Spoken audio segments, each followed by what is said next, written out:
어려운 얘기 해주기 위해서 네. 귀한 분 한 분 모셨습니다. 예, 더가능연구소 서복경 대표 모셨습니다. 어서 오십시오. 반갑습니다. 네, 반갑습니다. 예, 오늘 또 뉴스다이브에 자리해 주셔서 고맙고요. 뭐 1인 1표제 관련된 그 말씀을 좀 듣고자 해서 모셨는데 뉴스 하나만 더 하고 1인 1표제로 좀 넘어가도록 하겠습니다. 오세훈 시장 관련된 뉴스인데. 저는 몰랐는데요. 관공서에서는 이제 언론사들 그 뉴스 같은 거 스크랩을 한다면서요? 네, 그 인력이 있죠. 예, 1일 언론 스크랩 자료에서 GTX 삼성역 철근 누락 관련해서 MBC가 편파 왜곡 보도를 했다면서 MBC를 제외한다라는 것을 대변인이 나와서 얘기를 했어요. 그 대변인한테 뭘 왜곡했다는 겁니까? 물어보니까 제가 드릴 수 있는 말씀은 여기까지고요 하고 가버렸어요. 아유. 나 뒤끝 있다. 자, 기자 입장에서 이게 답 좀 내주세요. 이게 대외적인 효과는 사실 없는 거잖아요. 자기네가 이제 내부 보고용으로 스크랩을 만드는 건데 이 스크랩을 만드는 거가 정해져 있어요. 그럼 이 스크랩이라고 하는 업무가 서울시 행정이나 서울시 정책이나 서울시 인물에 대해서 주요한 언론들이 어떻게 보도를 했나를 취합하는 거잖아요. 여기서 MBC를 뺀다라는 건 사실 손해는 누가 보는 겁니까? 자기네만 보는 거예요. 네. 그러니까 MBC가 그렇다고 보도를 안 할 게 아니잖아요. 근데 굳이 대변인이 나와서 이 사실을 공표한다, 알린다라고 하는 건 우리 MBC가 싫어요. 우리는 MBC랑 안 놀 거예요. 우리는 MBC 뒤끝 있어요. 이거를 5살 후니 같은 그런 거죠. 예. 5살 후니 같은 거죠. 그래서 이게 굳이 이런 거잖아요. 내가 오윤혜 씨가 싫어요. 그래서 네. 오윤혜 씨를 팔로우를 끊어. 네. 그럼 그만이잖아요. 안 네. 보면 그만이잖아요. 근데 그거를 굳이 나와서 나 오윤혜 팔로우 끊었다. 나 오윤혜 너 엄청 싫어해. 나 팔로우도 끊었어. 이렇게 얘기하는 거랑 똑같은 지금 일을 하고 있는 건데 저는 이게 이제 심기경호 같은 거라고 보는데 시장님의 근데 이게 사람들 머릿속에는 뭐가 되는 겁니까? 이거 옛날에 MBC 비행기 안 태웠던 거 그거네. 입틀만. 이거 네. 자기 마음에 안 든다고 바이든 날리면이라고 하는 거네. 이거가 연상되잖아. 이게 또 언론사가 MBC다 보니까. 그리고 그때 이 지금 뭐 다른 언론사들 입장에서는 이 GTX 삼성역 보도를 MBC만 했습니까? 여러 언론사가 다 이걸 했는데 이렇게 한 언론사만 타깃으로 잡아서 이렇게 뭔가 우리가 조치를 취하는 것처럼 시민들한테 플레이를 하는 거 이거 자체가 지금 이제 서울시가 뭐 가당키나 한 일인가 이런 생각이 들어요. 저는 이 기사 딱 보자마자 맞다 또 서울시장 오세훈이지. 맞아. 아이고. 4년은 어떡하지? 막 갑자기 아, 진짜 너무 좀 속상한 그런 기사였습니다. 많이 속상해. 그러니까 모르겠어요. 저는 이게 TBS 상황을 여기서 연상을 안 시킬 수가 없는데 네. 오세훈 시장이 본인에게 모르겠어요. 본인에게 유불리를 따지기 전에 본인 마음에 들지 않는 방송이 있다. 그 방송이 있다는 이유로 방송사 자체를 그러니까요. 지금 뭐 거의 초죽음 상태를 만들어 놓은 것 아닙니까? 네. 그런데 MBC라는 방송사가 그렇게 되지는 않겠죠. 않겠으나 이런 일이 시장 당선이 되고 지금 공식 취임하기도 전에 이미 이 상황이 벌어지고 있는 겁니다. 좀 심각하게 봐야 될 것 같다. 그 서울시를 출입하는 기자들도 바로 입틀막이라면서 이제 강하게 유감 표시를 했다고는 하는데요. 그냥 그렇게 넘어갈 일인가? 라는 생각이 오히려 들었습니다. 서울시하고 지금 소송이 있는 우리 김한 기자. 네. 예. 그래요? 민사 6억, 형사도 있죠. 예. 민사 6억과 형사. 네. 아니 MBC 보도 제외하면은 사라진 철근이 돌아옵니까? 내 말이요. 그게 뭐 심어집니까? 예. 이렇게 그 시장인데 벌써 이러면은. 아니 이거는 시선 돌리기예요. 시선 철근 돌리죠. 누락이 아니라 MBC 뭐 이런 쪽으로 시선 돌리기야. 그렇지. 그러면 철근이 누락돼 있는 그 지하철역 GTX역은 공사가 계속 진행돼서 시민들이 안전이 불안한 상태에서 살아야 되는 거예요. 그러니까요. 그래서 이건 시민들도 목소리를 내줄 필요가 있겠다. 그러니까 서울시가 생각이 듭니다. 그 문제 제기가 됐을 때부터 그 플레이를 했어요. 이건 정원호 캠프의 공작이고 정원호 캠프의 공작이 언론이 어휴, 그대로 세상에. 놀아나고 있다. 이런 이제 얘기들을 물밑에서 기자들한테 엄청 했었어요. 근데 이제 그거가 그때는 그 얘기를 하는데 약간 자신이 없었어요. 뭐 못 이길 거라고 생각을 했었으니까 캠프 내부에서. 근데 이제 이겼잖아요. 그러니까 지금 이제 서울시 공조직을 동원해서 아예 MBC를 대놓고 이렇게 보복 조치하는 거야. 이거를 티를 내고 있는 거죠. 예. 자, 우리 서복경 대표님 오셨으니까 네. 앞서 잠시 언급했던 1인 1표제 이야기, 민주당 이야기 좀 더 하도록 하겠습니다. 일단 우리 서 대표님께서는 1인 1표제를 두고 지금 당내에서도 이견이 있다는 얘기가 있습니다. 이게 민주당 상황을 어떻게 보고 계신지요? 한숨부터 시작하네요. 아니 제가 2023년에 혁신위 하면서 사실 민주당 당원 당규에 1인 1표제 디자인을 처음 넣었던 혁신위 멤버고요. 예. 2024년에 민주연구원에서 또 한 6개월 정도 작업을 해서 당원 당규 개정안을 만들었었습니다. 그 당시에. 근데 그것에 비추어 가지고 지금 민주당에서 1인 1표제 논의가 굉장히 잘못 가고 있어서 잘못 가고 있다. 잘못 가고 있다. 그러니까 일단 그 정청래 대표님께서 말씀하시는 거 있잖아요. 예. 대한민국의 주권은 국민에게 있고 더불어민주당의 당권은 당원에게 있다라고 얘기했을 때 그 말 틀린 말이거든요. 그 문장 자체가 틀렸다. 틀린 말입니다. 예. 바로 잡아 주신다면. 예, 대한민국의 주권은 국민에게 있는 게 맞습니다. 예. 근데 더불어민주당의 그 권한, 주권이라고 그분이 말하는 예. 그거는 당원들한테 온전히 있지 않습니다. 그러니까 이 맞죠. 부분을 그분이 굉장히 왜곡하고 계시는데요. 예를 들어서 2024년에 그 당해년도 기준으로 더불어민주당의 경상 수입 구조를 보면은요, 당비 수입이 39%인데 그 국고보조금이 45%입니다. 예, 예. 그러니까 지금까지 그 민주화 이후에 지금까지 더불어민주당의 당비가 국고보조금보다 더 많았던 건 딱 2회밖에 없어요. 나머지는 다 국고보조금이 훨씬 비중이 높았습니다. 그러면 이 더불어민주당의 대주주는 국민들이라는 얘기입니다. 예.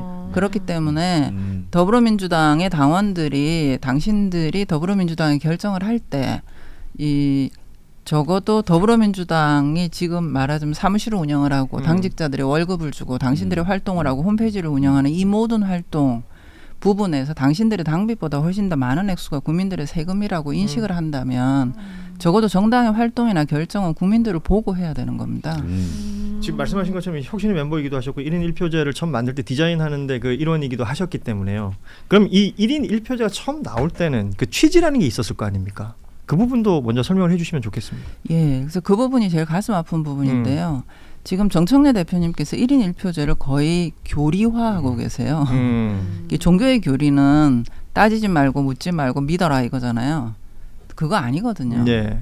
그러니까 제도는 교조가 되면 민주주의가 망합니다. 그러니까 제도는 우리나라 지금 국회에서 입법이 이루어지는 거에 99% 이상이 개정안입니다. 제정안이 아니고. 그렇죠. 그러니까 상황이 바뀌고 조건이 바뀌면 자꾸 바꿔야 되는 게 제도예요. 예. 근데 무슨 상황에서도 절대로 바꾸면 안 되는 제도 이런 건 없습니다. 지구상에. 근데 지금 이 정청래 대표님이 이 1인 1표제를 거의 교리화하고 계시기 때문에 되게 심각하다.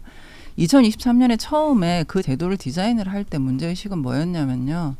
당시 더불어민주당에 그 입당하신 당원들이 굉장히 많으셨기 늘어났죠. 때문에 이분들이 좀 더 주체적으로 당을 책임질 수 있는 인프라를 만들어 나가면 더불어민주당뿐만 아니라 대한민국에도 굉장히 중요한 그 말하자면 민주주의 안정성을 그렇죠. 갖추는데 굉장히 중요하겠다.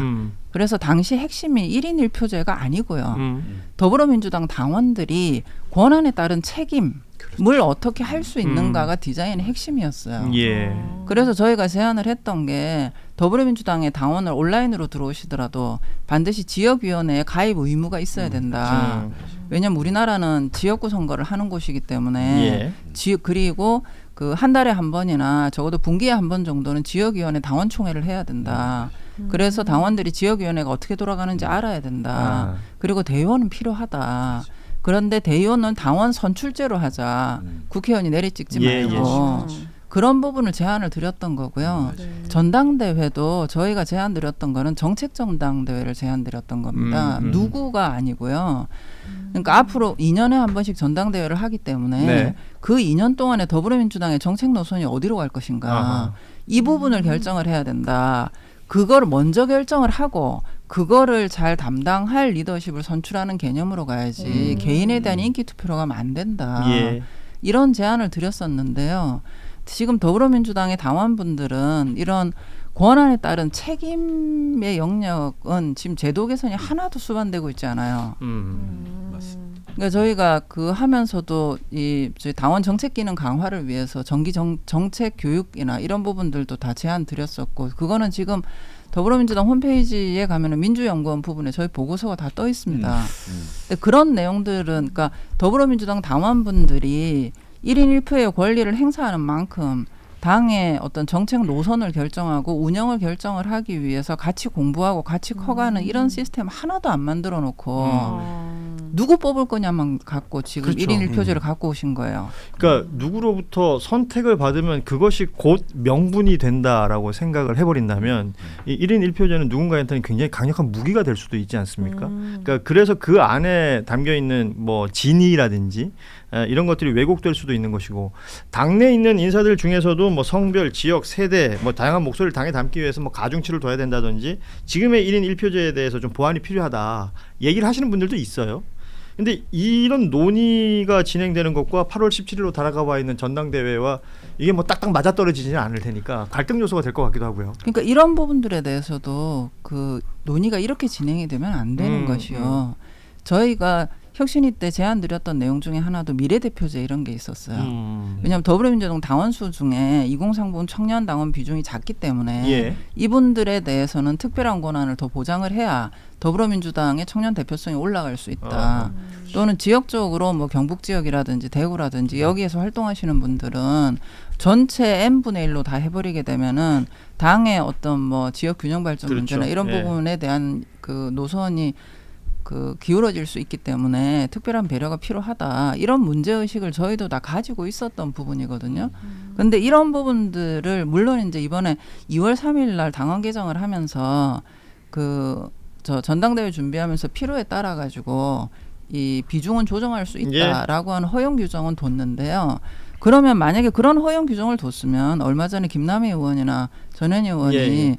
이 보완 방안을 얘기를 했던 것은 자연스러운 거예요. 그렇죠. 당원에 그렇게 되어 있고 전당대회가 얼마 안 남았기 때문에 그 논의를 해야 되는 겁니다. 지금. 말하자면 이제 그게 또 룰 세팅이 될 수도 있는 거니까요. 그렇죠. 예. 지금 이제 말씀하신 정청래 대표의 발언이나 SNS 게시글 등이 이 기본 취지 1인 1표제 기본 취지하고 지금 어긋난다라는 얘기를 해주셨는데 오늘 발언 중에 이런 게 있어요. 역사는 보통 평등 직접 비밀 1인 1투표권을 얻기 위해 수많은 사람이 피를 흘렸다. 이런 문장을 얘기했는데 이것도 사실은 앞서 말씀하신 것과 취지가 좀 비슷할 것 같은데요. 예, 그러니까 이분이 그 제가 보기에는 모르고 이러시면 무지하신 거고요. 알고도 이러면 정말 나쁜 겁니다. 그러니까 지금 이 말씀을 하는 거는 이 예전에 이제 그러니까 민주주의가 근대 민주주의죠. 민주주의가 자리를 잡기 전에 보통 우리가 역사를 얘기를 할 때 이렇게 얘기를 합니다. 이건 사실은 맞는데요.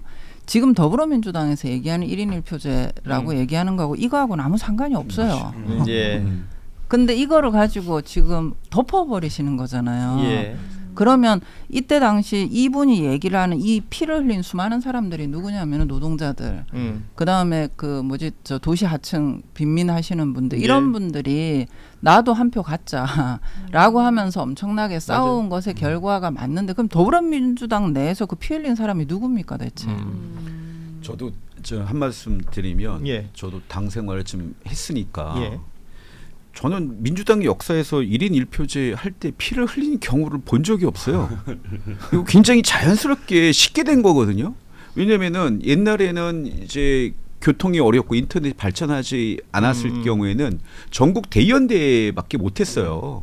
그래서 각 지역별로 대의원 뽑아갖고 뭐 이런 안 좋은 건 있었죠. 그 버스 안에서 맞아요. 지역위원장이 누구 뽑아 하면 그걸로 결정되는. 그게 가중치라는 게 있었으니까. 예. 예. 근데 이제 지역 그 인터넷이 발전하면서 이런 문제는 있었던 것 같아요. 저도 대의원 제도가 좀 일부 있었어야 된다. 가중치가 있어야 된다 했던 것은 지난번에 박찬대 정청래 대표 전당대회도 영남에 거의 안 갔어요 후보들이. 예. 표가 없으니까 갈 필요가 없는 거죠. 그러면 영남에서 정말 분투하고 있는 우리 당을 버리는 것밖에 안 돼요.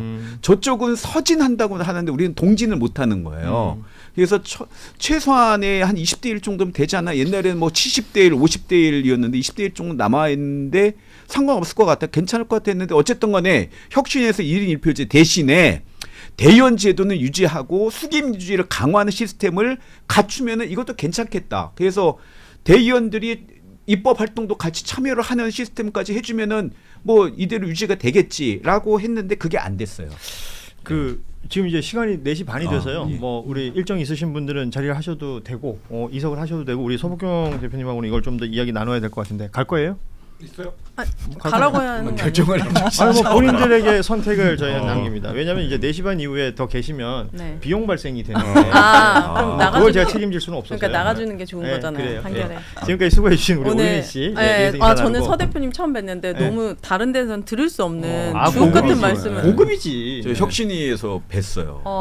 저희가 혁신위 뉴스 다이브가 이래요. 그래서 가는 길에 방송으로 저는 예, 듣도록 우리 하겠습니다. 서 대표님의 이 이야기를 듣기 위해서 사실 한겨레 멤버들은 다 오늘 이 시간을 기대하고 있었습니다. 아, 우리 그래요? 서 대표님이 어떤 이야기를 해주실까. 네. 예. 그러니까 네. 이런 방송을 놓치지 마시기 바랍니다. 예. 알겠습니다. 때마침 매부쇼가 방송을 안 하고 있으니까요. 이쪽으로 많이 들어와 주시기 바랍니다. 네, 전 다음 주에 오도록 예, 하겠습니다. 오연혜 씨 감사합니다. 고맙습니다. 네, 예. 감사합니다. 뭐 우리 김민주 소장하고 김한 기자는 좀 네. 더 함께 하시는 걸로. 네. 그럼 그렇게 하겠습니다. 뭐 할 일이 별로 없어서. 갈 데 없으신 것 같아서 여쭤본 아. 거예요. 예.